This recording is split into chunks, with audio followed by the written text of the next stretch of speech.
Halo guys, magandang araw sa inyo lahat. Luzon, Visayas at Mindanao. At sa mga utol yan, shoutout to yan guys. Para bagong araw, para bagong vlog naman tayo.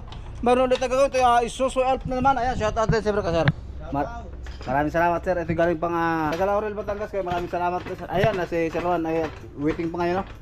Galing Dasmo. Ayan, maraming salamat sa pagpasyal no. So, kahit medyo malayo pero talagang pinupuntahan tayo. Kaya maraming thank you sa inyo. So ang issue naman ito guys, sabi na sir, kanya papalitan yung bushing ng mulye no. Kaya pansin natin talaga ang mga bushing nito silang sira. Kaya ito guys, tatanggalin natin. Ayan.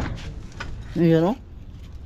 Talagang naubos na talaga yung kanyang bushing. Durog na durog, bakal sa bakal. Ayan, bali ito to guys, 6 sa harap. Bali dalawa lang guys, kasi sayang din naman kung ang mga buo ay ating papalitan. Matagal pang gamitin yan no. Unang-unang masira dito yung pambaba. So ngayon guys, huwag natin patagalin. Samahan nyo kami at atin ang kakalasin. Okay?